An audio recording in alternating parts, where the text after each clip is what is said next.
Being home alone. For the first time ever, Gabby was going to be home alone. Her parents and little brother were going on a one-week trip to Hawaii. Gabby didn't want to miss out on school, so she said she would stay at home. It was going to be great. She could stay up late as she wanted to, invite people over, and sing as loud as she wanted to. She invited her friends, William and Agatha, to her house after school. "Wow, it is so cool to have the whole house to yourself. Your parents must really trust you," Angela said. Gabby's parents trusted Gabby because she always told the truth and did the right thing. "You should throw a party," William suggested.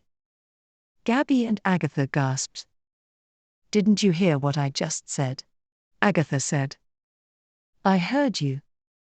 "I just think Gabby should do the wrong thing for once and not be boring," William said. Gabby did think about it. People at school did think she was a goody two-shoes, and her parents probably wouldn't find out.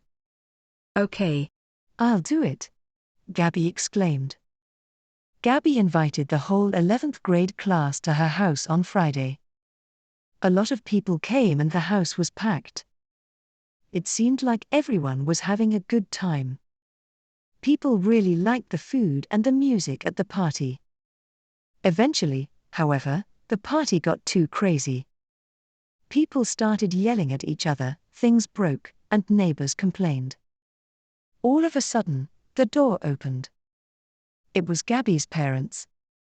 "Mom, Dad, aren't you supposed to be here tomorrow?" Gabby asked. "We were, but we came here to surprise you with a gift," her dad said. Gabby felt guilty. Taking revenge. Hannah was a good girl.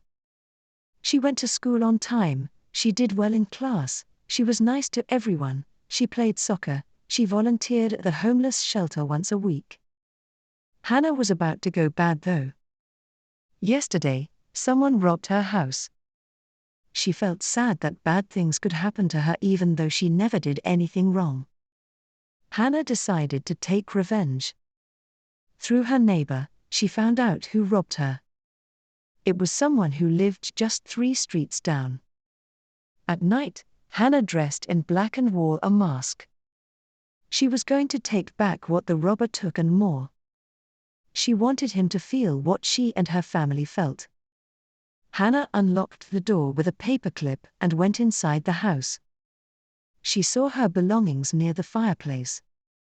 She grabbed the belongings and put them inside a big, black bag. She also stole some money, although it wasn't a lot. She realized that there wasn't anything worth stealing, so she spray-painted the walls. A homeless man's past. Ricky is homeless. He sleeps under a shady, big tree at the park every night. In the morning, he walks around the park and sometimes goes on the playground. He likes going on the swings, closing his eyes, and thinking about the past. His past was great. He grew up in a wealthy family.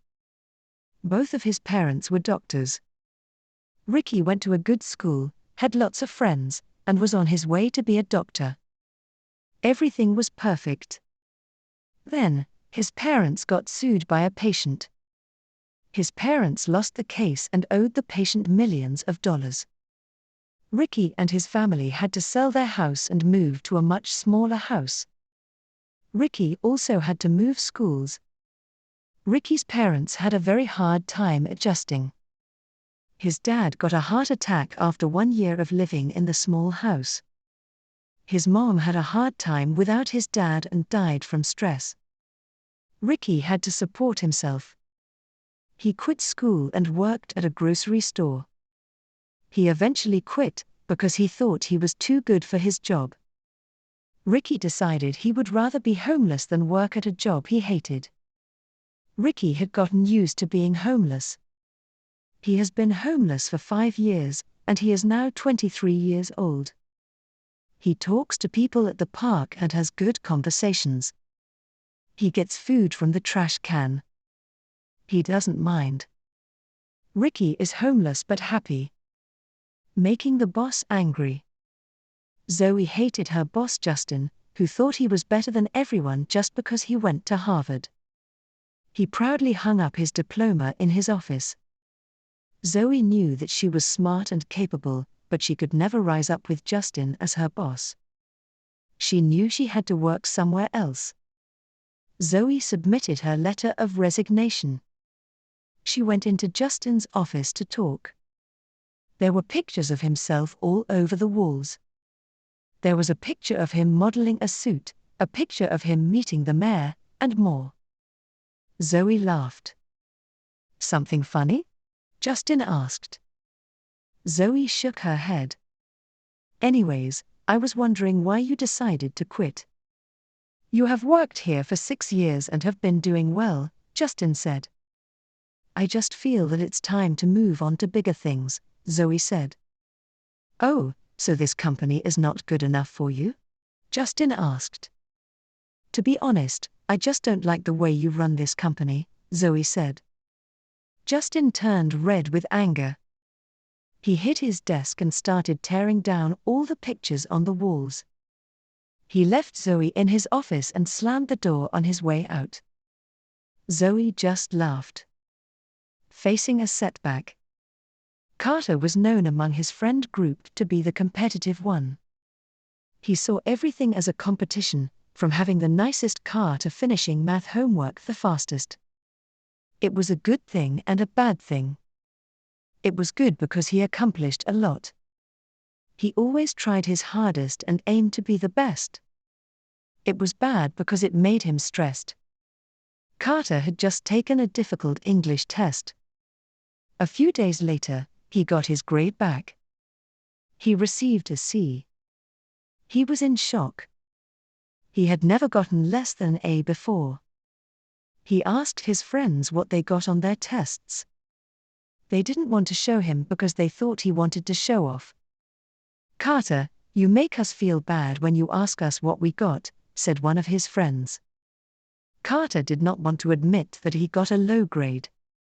After class ended, Carter went up to the teacher. He asked Ms. Green what the average grade in the class was. Ms. Green said the average grade was B. Carter was extremely upset. For the first time, his grade was below average.